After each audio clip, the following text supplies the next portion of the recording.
Olá pessoal, eu sou a Aline Martins, sou cardiologista, mestranda da UNB e hoje eu vou falar sobre imunologia dos transplantes. Então, o que é o transplante? O transplante é a substituição de um órgão ou tecido de um receptor doente por outro sadio vindo de um doador. Quando foi realizado o primeiro transplante? O primeiro transplante foi realizado em Boston em 1954 por Joseph Murray e ele realizou um implante dos rins de um gêmeo univitelínico em outro do irmão, desse gêmeo. Então, quais os órgãos que podem ser doados? Os órgãos são coração, pulmão, fígado, pâncreas, rim, estômago e intestino. Tecidos também pode ser doado, como pele, parte do corpo como costela, medula, sangue, córnea, ossos do ouvido, válvulas cardíacas. E o importante é que o doador e o receptor tenham características biológicas em comum para diminuir a rejeição. O sistema imunitário ele desenvolveu elaborados mecanismos de defesa a agentes externos, com o objetivo de proteger o organismo de ataques. E esses mesmos mecanismos de proteção são os mecanismos responsáveis pela rejeição do órgão transplantado. Quanto à origem do enxerto e sua disparidade genética, temos a classificação autoenxerto. Auto significa próprio, é realizado de uma região do corpo para outra. E como envolve a mesma pessoa, não ocorre a rejeição. Um exemplo é o enxerto de pele em queimaduras, em que é retirado de um local do organismo uma pele sadia e implantada na área da queimadura. Isoenxerto. Iso é idêntico. É aquele realizado entre indivíduos geneticamente idênticos. Ele também não ativa a rejeição, pois não envolve antígenos estranhos. Um exemplo é o transplante entre gêmeos idênticos.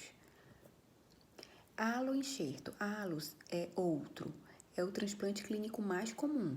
É o que ocorre quando o indivíduo doa um órgão para outro, geneticamente diferente da mesma espécie. Pode haver rejeição, necessitando assim de uma terapia imunossupressora. É o mais comum que a gente vê na prática clínica, que é o transplante de rim, transplante de coração, transplante de pulmão. E xenoenxerto, xeno é estranho, é o transplante onde ocorre a máxima disparidade genética, em que dá-se entre membros de espécies diferentes. Por exemplo, transplante de órgão de um porco para um ser humano. Ocorre a rejeição e necessita de imunossupressão. Agora, sobre as bases imunológicas da rejeição. MHC é o complexo de histocompatibilidade maior. E ele está localizado no braço curto do cromossomo 6. Ele contém genes que codificam várias proteínas de superfície da membrana celular, que são os haloantígenos, os HLA, antígenos leucocitários humanos. Os MHCs de classe 1, que nele contém o HLA-A, HLA-B e HLA-C, encontram-se praticamente todas as células. Elas reconhecem antígenos proteicos externos, incluindo tecidos transplantados, são reconhecidos por linfócitos T citotóxicos ou CD8. O MHC de classe 2, que codifica o HLA-DR, HLA-DP e HLA-DQ, apenas se encontram em células que apresentam antígenos. São as células apresentadoras de antígenos. Entre eles são os linfócitos B, macrófagos, células dendríticas. Eles desempenham uma resposta inicial a antígenos de tecidos transplantados. O processo de reconhecimento de antígenos transplantados é conhecido como alorreconhecimento e ele apresenta duas vias.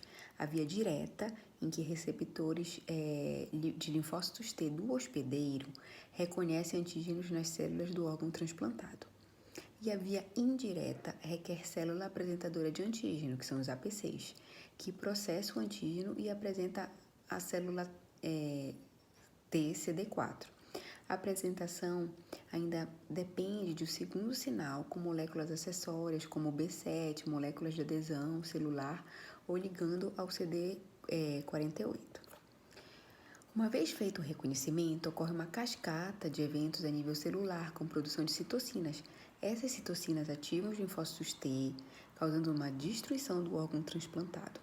E o linfócito TCD4 produz interleucina 2, que funciona como um sinalizador de outros linfócitos T helper e citotóxicos CD8, causando uma expansão monoclonal de linfócitos T que conduzem à resposta imune.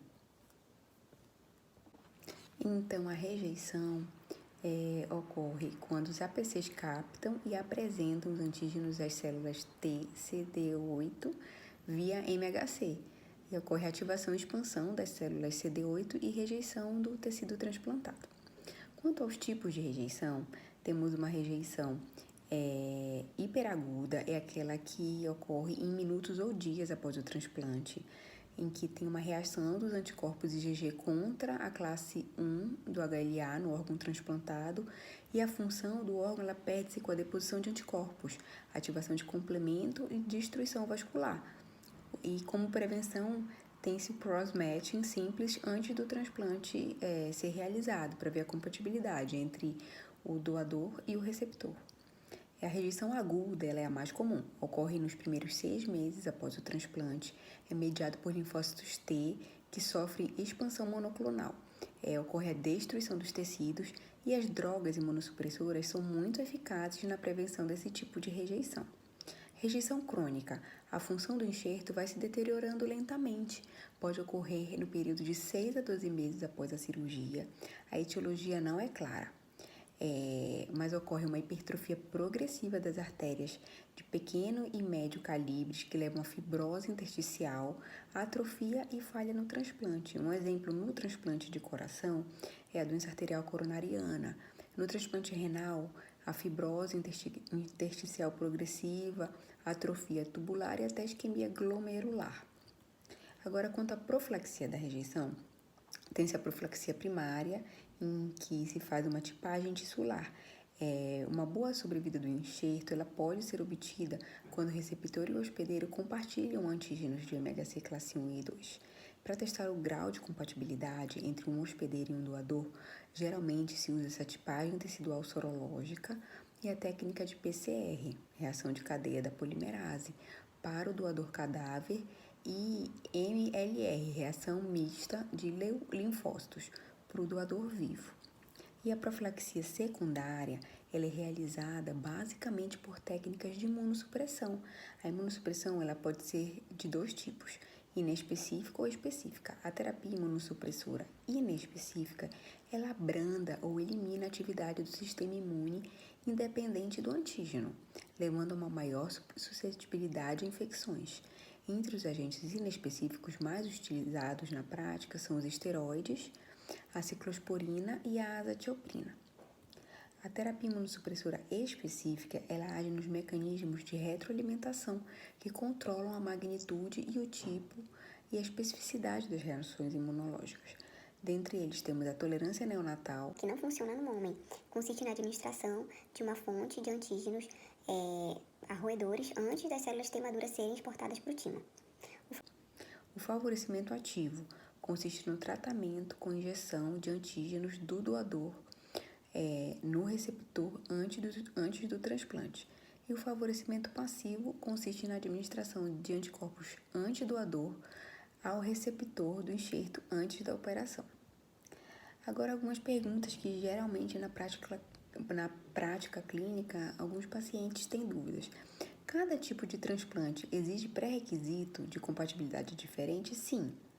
Em órgãos sólidos, pode-se ser mais flexível quanto à compatibilidade, o que não é possível nos transplantes de medula óssea, por exemplo, nos quais se busca idealmente uma compatibilidade idêntica. Quais são as etapas para se verificar a histocompatibilidade entre um doador e um receptor?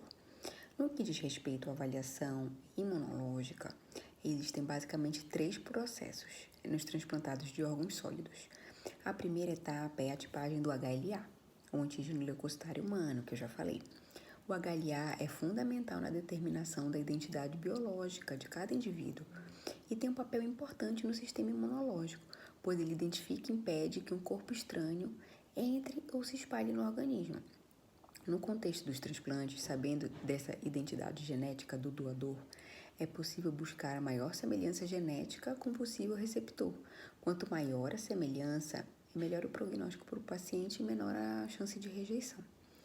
Além dessa tipagem, pode-se realizar uma análise entre os anticorpos pré-formados do receptor, detectados por um teste, contra o antígeno H-aliado doador.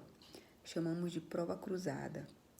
Com isso, se estabelece critérios para se estimar o transplante, se ele é de alto ou de baixo risco imunológico. Antes mesmo da realização da prova cruzada física, pode fazer uma prova cruzada virtual, por exemplo. Inclusive, tem relatos de desenvolvimento de software para organizar e agilizar todos esses critérios. E, por fim, realiza-se a prova cruzada física, em que consiste em empregar linfócitos do doador contra o soro do receptor, a fim de detectar anticorpos contra os antígenos desse doador. Serve como uma simulação do transplante in vitro, né? Essa mistura, né? Essa reação, para avaliar o risco de rejeição. E esse é um teste padrão ouro para ser realizado. Quais são as principais diferenças do processo da avaliação de compatibilidade para o transplante de um doador falecido e um doador vivo? O fator tempo é a principal diferença, né, de um doador cadáver para um doador vivo. No caso de um doador vivo, é possível fazer todos os exames de forma agendada, com tempo. Por exemplo, muito comum um transplante renal entre irmãos, né? Dá tempo de fazer todos os exames, toda a investigação. Agora, quando é um doador falecido, esse órgão já está se deteriorando, né, com a morte encefálica. E todo o processo de doação deve ocorrer do início ao fim o mais rápido possível, visto que está se correndo contra o tempo, né, o tempo de isquemia do órgão doado. Em um transplante renal, por exemplo, esse prazo é de 24 horas. E por que tem pouco transplante? Por que tem muita gente que está precisando, né? Cerca de 41 mil pessoas, quase 42 mil pessoas, atualmente eles estão aguardando um órgão. E o que se sabe é que de um doador, até 8 a 10 pessoas, elas podem ser salvas com um único doador, né? E mais de 40% das famílias não autorizam a doação de órgãos, porque isso não é a doação de órgãos, ela não é uma sentença assim que a pessoa pode deixar por escrito, falando, quando eu morrer, se eu morrer, eu quero doar meus órgãos. Nem que a pessoa deixe isso em testamento, esse órgão pode ser doado. Ele tem que avisar para a família, e a família, depois que houver a morte, ela tem que autorizar. Se a família não autorizar, não é feita a doação de órgãos. Então, é importante você que deseja doar um órgão, que deixe isso claro para a sua família, porque se um dia essa situação acontecer, várias pessoas podem estar se beneficiando. Então, essa cultura, né, de avisar para a família, de mostrar esse interesse, tem que ser divulgado, né? E muitos conhecidos têm dúvida, às vezes muitos pacientes têm dúvida de como é feita a doação. É lógico que uma pessoa que é admitida no hospital, a prioridade número 1 é salvar a sua vida. Ninguém vai pensar, né, em doação de órgão naquele momento, né? Só é considerada após a morte e após o consentimento da família. Importante explicar para as pessoas que as religiões, elas enxergam a doação como um ato de caridade e amor ao próximo, e que pessoas de todas as idades e históricos médicos, elas podem ser consideradas possíveis doadoras. Uma condição médica no momento da morte é que vai determinar se tem condições de ter doação de órgão ou não.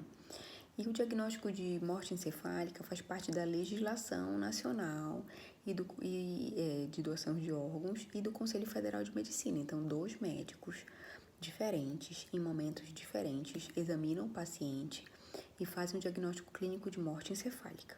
Depois dessa avaliação de 2 médicos, um exame gráfico com ultrassom, com Doppler ou arteriografia e eletroencefalograma é realizado para comprovar que o encéfalo não funciona, que já teve morte encefálica. E os transplantes, eles ocorrem através de uma cirurgia tradicional, que no final do procedimento o corpo, né, do doador, do cadáver, ele é reconstituído. Então pode ser velado normalmente, realizado todo o ritual fúnebre, né? E os órgãos são transplantados para o primeiro paciente compatível que está aguardando na fila única da central de transplantes, da Secretaria de Saúde de cada estado. Esse processo, além de justo, é controlado pelo Sistema Nacional de Transplantes e é supervisionado pelo Ministério Público. O Programa Nacional de Transplante segue um protocolo e uma organização pré-estabelecida. O Estado ele tem uma central de organização que coordena a captação de órgãos e as pessoas em fila, né? Então, é muito importante que seja divulgado, que essas medidas sejam adotadas, que a população fique consciente e que muitas pessoas possam ser salvas, porque doar vida é um ato de amor.